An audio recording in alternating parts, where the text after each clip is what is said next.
All right, I believe I misstated. I apologize that Ian had turned into a Category 5 storm. I misspoke. It is still very close to that, sporting winds of 155 miles an hour.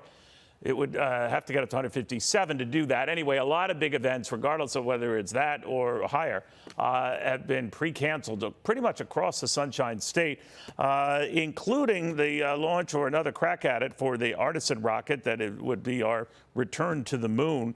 Been sent back to the space assembly plant for Artemis, and the fact of the matter is still going to happen, but because of that and getting it all the way back to the vehicle assembly plant, and then getting it back out, it could be weeks. Bill Nelson is a NASA administrator, former senator, kind enough to join us. Administrator, it's just a matter of time, I know, but it's got to be frustrating for you with everything else going on that this launch is delayed, but for all the right reasons. We don't launch until it's safe, and especially this one, a test flight. We're going to test and stress this rocket to make sure that it's safe when we put 4 human beings on the top of it.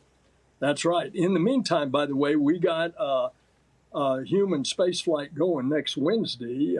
It's the Crew 5 that goes to the International Space Station. So once the storm's passed and I'm in Orlando, I will be in the eye of the storm tomorrow, this time. I'll get out and I'll see the sunshine because the eye will be right over South Orlando.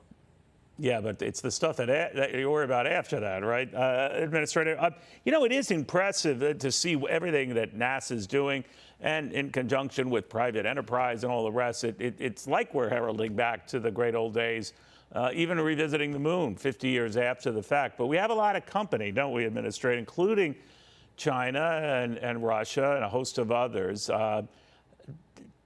Does the China participation worry you, that some people think that their motives are not entirely for research and science?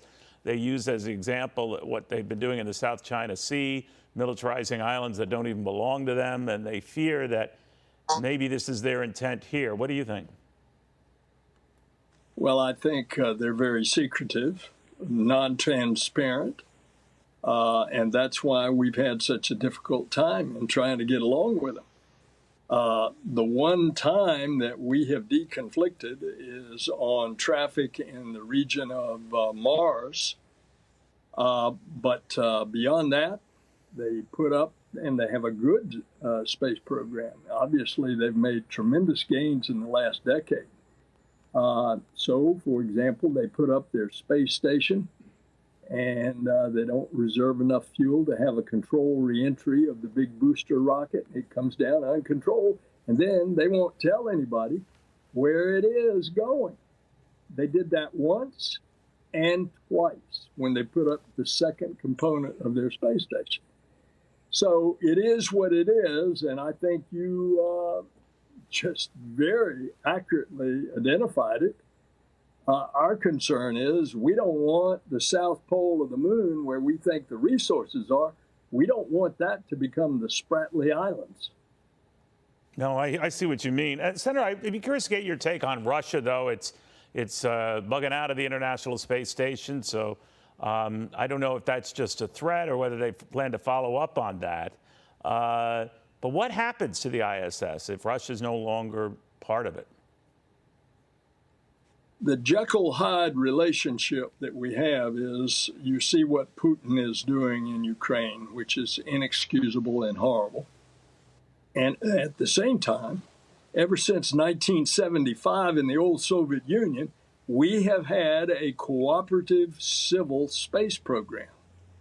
And back then, in the midst of the Cold War, an American spacecraft and a Soviet spacecraft rendezvoused and docked. And we have been cooperating ever since, including the building of the International Space Station and the operating of it with both crews.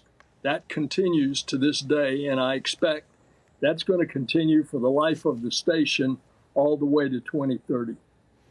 We shall see. Senator, great pleasure seeing you. The NASA Administrator, Bill Nelson. Again, I think they're looking for another crack at Artemis once all this hurricane stuff passes by in another few weeks. Again, delayed, but not denied, so keep that in mind.